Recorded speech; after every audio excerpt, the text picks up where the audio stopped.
Hello to all the people who love listening to stories. This is a very funny story written by Roald Dahl and it's called Fantastic Mr.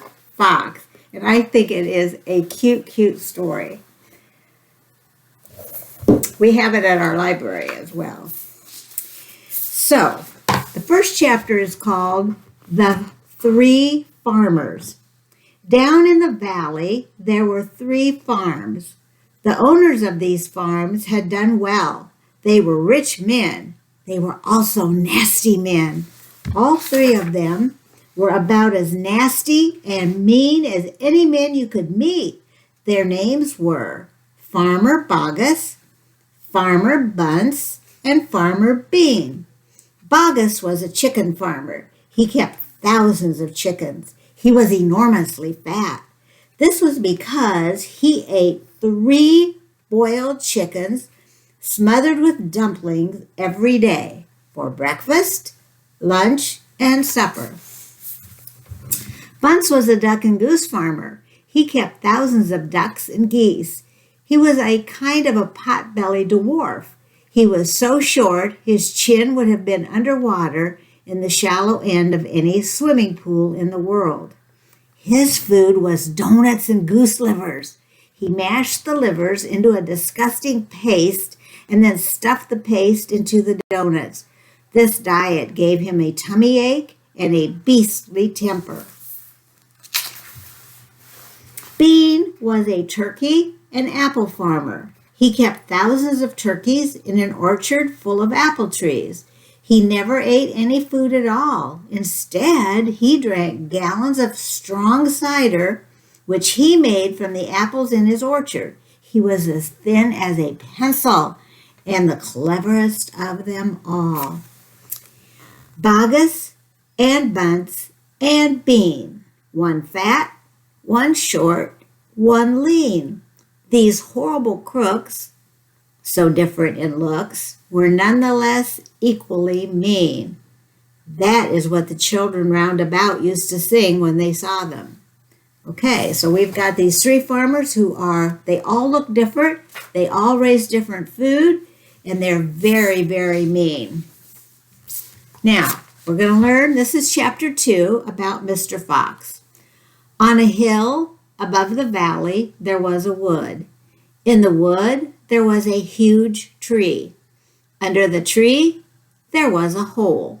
In the hole lived Mr. Fox and Mrs. Fox and their 4 small foxes. Every evening, as soon as it got dark, Mr. Fox would say to Mrs. Fox, "Well, my darling, what shall it be this time? A plump chicken from Bogus? A duck or a goose from Bunce?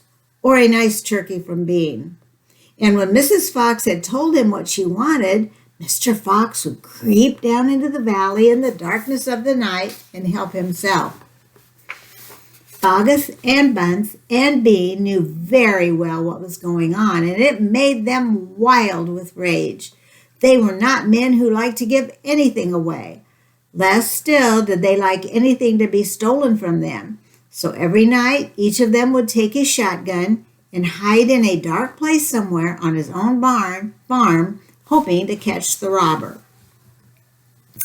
But Mr. Fox was too clever for them. He always approached a farm with the wind blowing in his face, and this meant that if any man were lurking in the shadows ahead, the wind would carry the smell of that man to Mr. Fox's nose from far away. Thus, if Mr. Bogus was hiding behind his chicken house number 1, Mr. Fox would smell him out from 50 yards off and quickly change direction, heading for chicken house number 4 at the other end of the farm. "Dang and blast that lousy beast!" cried Bogus. "I'd like to rip his guts out," said Bunce. "He must be killed," cried Bean. "But how?" said Bogus. "How on earth can we catch him?" Bean picked his nose delicately with a long finger. "I have a plan," he said. "You never had a decent plan yet," said Bunce. "Shut up and listen," said Bean. "Tomorrow night we will all hide just outside the hole where the fox lives. We will wait there until he comes out, then bang, bang, bang, bang, bang. Very clever, said Buns, but first we shall have to find the hole. My dear Buns, I've already found it, said the crafty Bean. It's up in the wood on a hill. It's under a huge tree. So now they're going to try to get him. Chapter 3 is called The Shooting. Well, my darling, said Mr. Fox, what shall it be tonight? I think we'll have duck tonight, said Mrs. Fox. Bring us 2 fat ducks, if you please. 1 for you and me, and 1 for the children. Ducks it shall be, said Mr. Fox. Bunce's best. Now do be careful, said Mrs. Fox. My darling, said Mr. Fox, I can smell those goons a mile away. I can even smell one from the other. Bogus gives off a filthy stink of rotten chicken skins.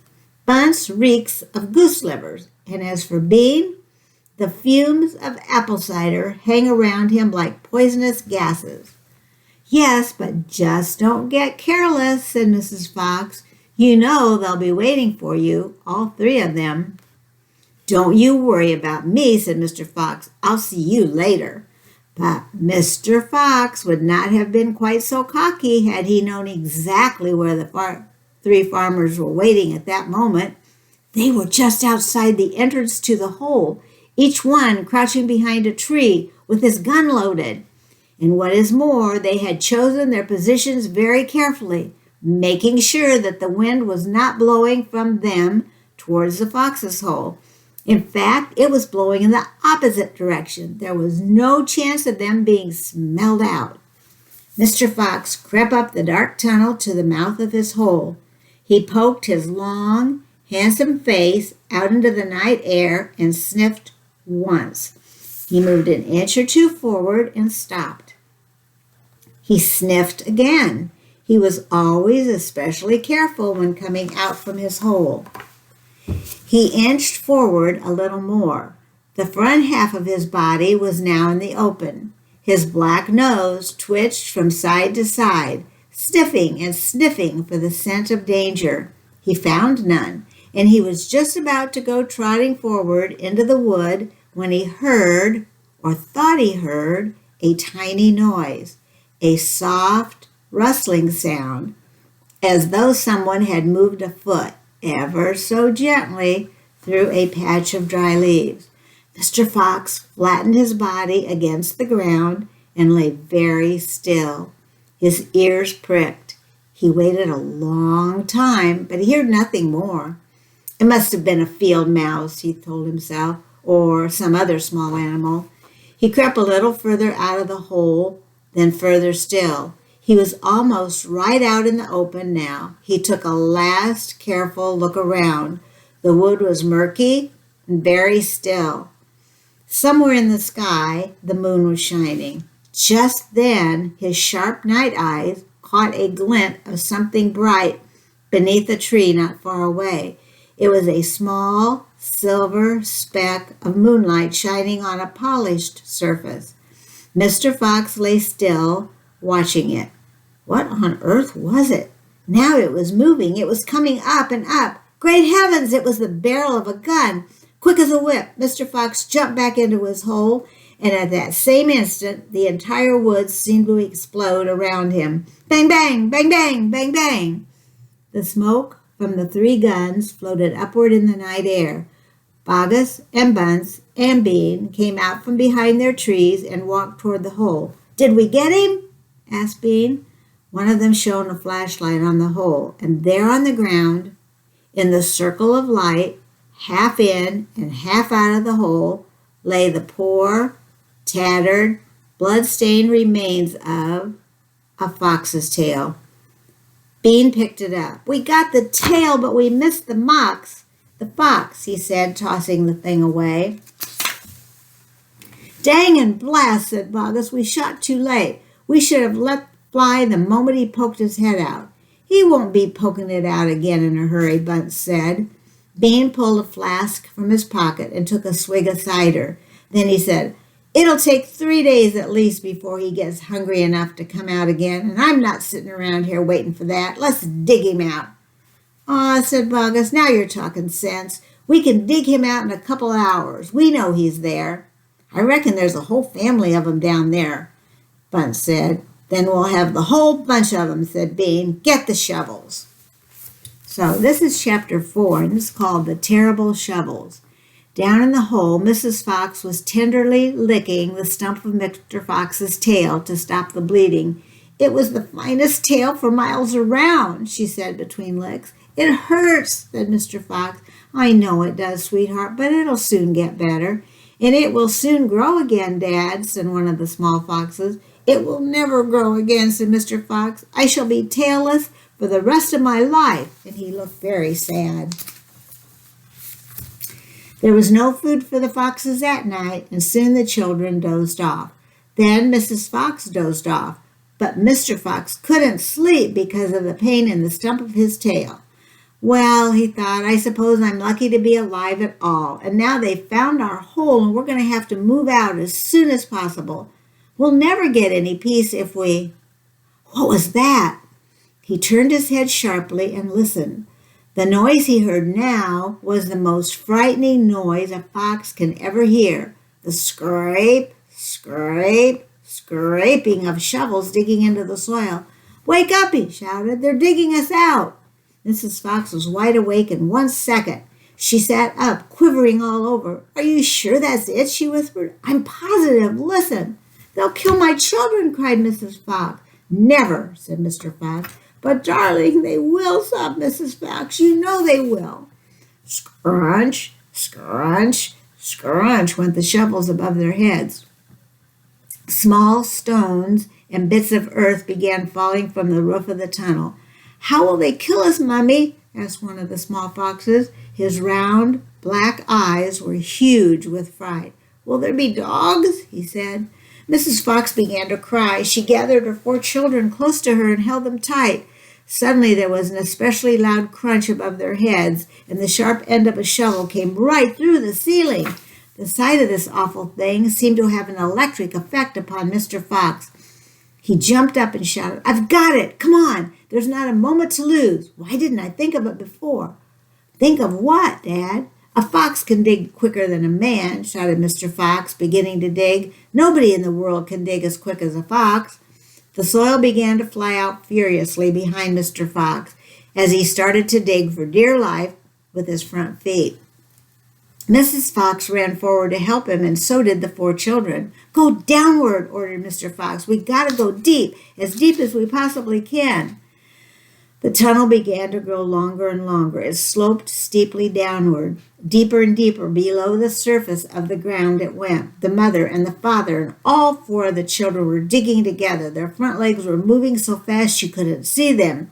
And gradually, the scrunching and scraping of the shovels became fainter and fainter. After about an hour, Mr. Fox stopped digging. Hold it, he said. They all stopped. They turned and looked back up the long tunnel they had just dug. All was quiet. Phew, said Mr. Fox. I think we've done it. They'll never get as deep as this. Well done, everyone.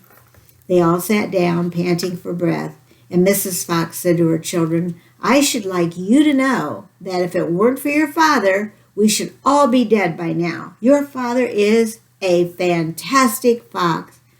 Mr. Fox looked at his wife and she smiled. He loved her more than ever when she said things like that. This is chapter 5 and it's called The Terrible Tractors. As the sun rose the next morning, Bogus and Bunce and Bean were still digging. They had dug a hole so deep you could have put a house into it. But they had not yet come to the end of the fox's tunnel. They were all very tired and cross. Dang and blast, said Bogus. Whose rotten idea was this? Bean's idea, said Bunce. Bogus and Bunce both stared at Bean. Bean took another swig of cider, then put the flask back into his pocket without offering it to the others. Listen, he said angrily, I want that fox. I'm going to get that fox, and I'm not giving in till I've sprung him up over my front porch, dead as a dumpling. We can't get him by digging, that's for sure, said the fat Bogus. I've had enough of digging. Bunce, the poor little pot-bellied dwarf, looked up at Bean and said, Have you got any more stupid ideas then? What? Said Bean. I can't hear you. Bean never took a bath. he never even washed. As a result, his ear holes were clogged with all kinds of muck and wax and bits of chewing gum and dead flies and stuff like that. This made him deaf. "Speak louder," he said to Buns, and Buns shouted back, "Got any more stupid ideas?" Bean rubbed the back of his neck with a dirty finger. He had a boil coming there and it itched. "What we need on this job," he said, "is machines, mechanical shovels. We'll have him out in 5 minutes with mechanical shovels."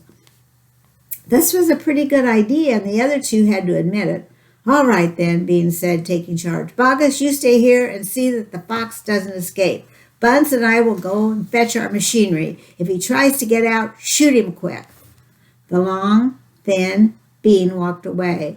The tiny Buns trotted after him. The fat Bogus stayed where he was with his gun pointing at the foxhole. Soon, 2 enormous Caterpillar tractors with mechanical shovels on their front ends came clanking into the wood. Bean was driving one, Bunce was driving the other.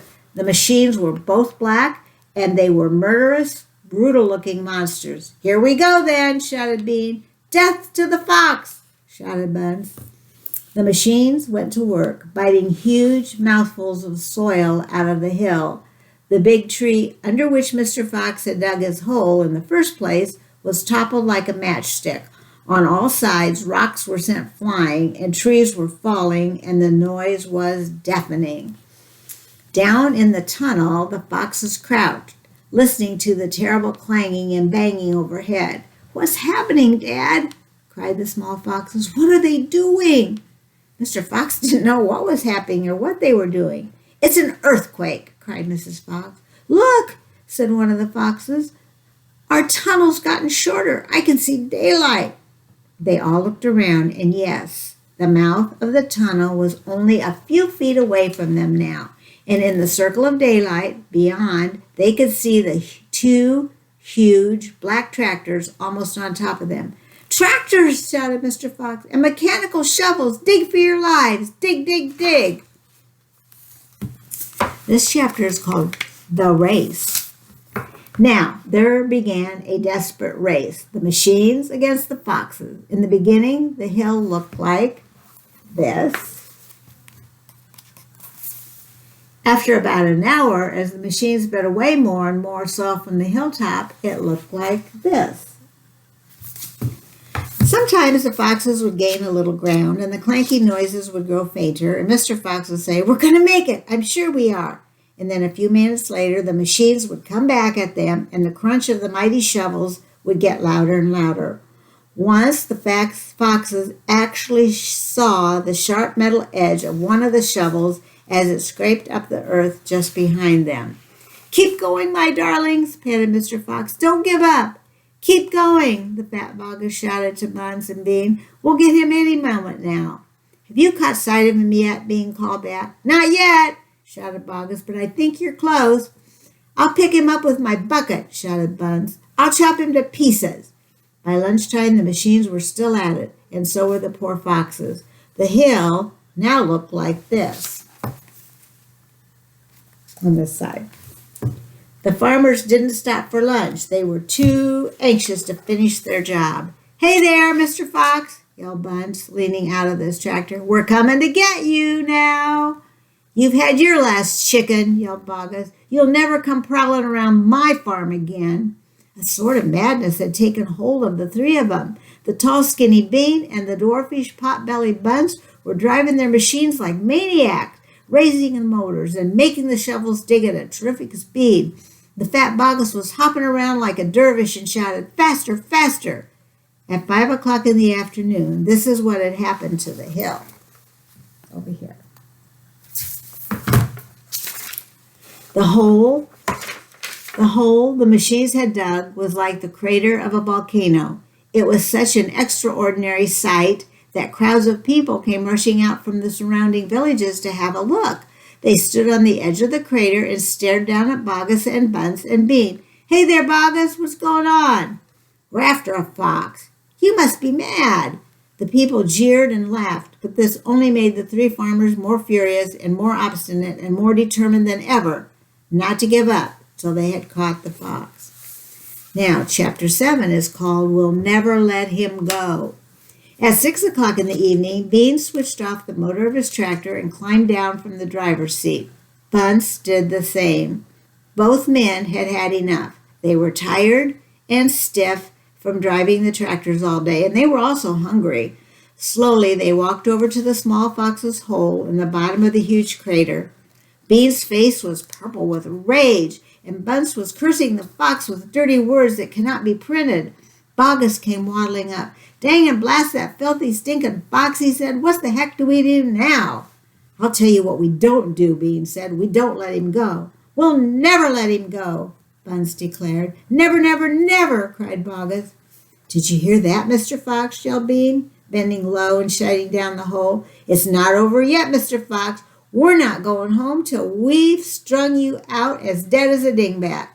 Whereupon the three men all shook hands with one another and swore a solemn oath that they would not go back to their farms until the fox was caught. "What's the next move?" asked Bunce, the pot-bellied dwarf. "We're sending you down the hole to fetch him up," said Bean. "Now down you go, you miserable midget." "Not me!" screamed Bunce, running away. Bean made a sickly smile. When he smiled, you saw his scarlet gums. You saw more gums than teeth. "Then there's only one thing to do," he said. "We'll starve him out. We'll camp here day and night watching the hole. He'll come out in the end. He'll have to." So Bogus and Bunce and Bean sent messages down to their farms asking for tents, sleeping bags, and supper. Chapter 8 is called The Foxes Begin to Starve. That evening, 3 tents were put up in the crater on the hill. One for Bogus, one for Bunce, and one for Bean. The tents surrounded Mr. Fox's hole, and the 3 farmers sat outside their tents eating their supper. Bogus had 3 boiled chickens smothered in dumplings. Bunce had 6 donuts filled with disgusting goose liver paste, and Bean had 2 gallons of cider, and all 3 of them kept their guns beside them. Bogus picked up a steaming chicken and held it close to the fox's hole. "Can you smell this, Mr. Fox?" he shouted. "Lovely tender chicken. Why don't you come up and get it?" The rich scent of chicken wafted down the tunnel to where the foxes were crouching. "Oh, Dad," said one of the small foxes, "couldn't we just sneak up and snatch it out of his hand?" "Don't you dare," said Mrs. Fox. "That's just what they want you to do." "But we're so hungry," they cried. "How long will it be till we get something to eat?" Their mother didn't answer them, nor did their father. There was no answer to give. As darkness fell, Bunce and Bean switched on the powerful headlamps of the 2 tractors and shone them down on the hole. "Now," said Bean, "we'll take it in turn to keep watch. One watches while 2 sleep, and so on, all through the night." Bogus said, "What if the fox digs a hole right through the hill and comes out on the other side? You didn't think of that one, did you?" "Of course I did," said Bean, pretending he had. "Go on then, tell us the answer," said Bogus. Bean picked something small and black out of his ear and flicked it away. "How many men have you got working on your farm?" he asked. 35, Bogus said. "I've got 36, said Bunce. "And I've got 37, Bean said. "That makes 108 men altogether. We must order them to surround the hill. Each man will have a gun and a flashlight. There will be no escape then for Mr. Fox." So the order went down to the farms, and that night 108 men formed a tight ring around the bottom of the hill. They were armed with sticks, guns, hatchets, pistols, and all sorts of other horrible weapons. This made it quite impossible for a fox, or indeed for any other animal, to escape from the hill. The next day the watching and waiting went on. Bogus and Bunce and Bean sat upon small stools, staring at the fox's hole. They didn't talk much. They just sat there with their guns on their laps. Every so often Mr. Fox would creep a little closer toward the mouth of the tunnel and take a sniff. Then he would creep back again and say, "They're still there." "Are you quite sure?" Mrs. Fox would ask. "Positive," said Mr. Fox. "I can smell that man Bean a mile away. He stinks." Chapter 9's title is called Mr. Fox Has a Plan. For 3 days and 3 nights this waiting game went on. How long can a fox go without food or water? Bogus asked on the third day. Not much longer now, Bean told him. He'll make a run for it soon. He'll have to. Bean was right. Down in the tunnel, the foxes were slowly but surely starving to death. If only we could just have a tiny sip of water, said one of the small foxes. Oh, Dad, can't you do something? Couldn't we make a dash for it, Dad? We've got a little bit of a chance, don't we? No chance at all, snapped Mrs. Fox. I refuse to let you go up there and face those guns. I'd sooner you stay down here and die in peace. Mr. Fox had not spoken for a long time. He had been sitting quite still, his eyes closed, not even hearing what the others were saying. Mrs. Fox knew that he was trying desperately to think of a way out. And now, as she looked at him, she saw him stir himself and get slowly to his feet. He looked back at his wife. There was a little spark of excitement dancing in his eyes. What is it, darling? Said Mrs. Fox quickly. I just had a bit of an idea, Mr. Fox said. What? They cried. Oh, Dad, what is it? Come on, said Mrs. Fox. Tell us. Well, said Mr. Fox. Then he stopped and sighed and sadly shook his head. He sat down again. It's no good, he said. It won't work after all. Why not, Dad? Because it means more digging, and we aren't any of us strong enough for that after 3 days and nights without food. Yes, we are, Dad, cried the small foxes, jumping up and running to their father. We can do it. You see if we can. So can you. Mr. Fox looked at the 4 small foxes, and he smiled. What fine children I have, he thought. They are starving to death, and they haven't had a drink for 3 days, but they are still undefeated. I must not let them down. I suppose we could give it a try, he said. Let's go, Dad. Tell us what you want us to do. Slowly, Mrs. Fox, Slowly, Mrs. Fox got to her feet. She was suffering more than any of them from the lack of food and water. She was very weak. I'm so sorry, she said, but I don't think I'm going to be much help. You stay right where you are, my darling, said Mr. Fox. We can handle this by ourselves.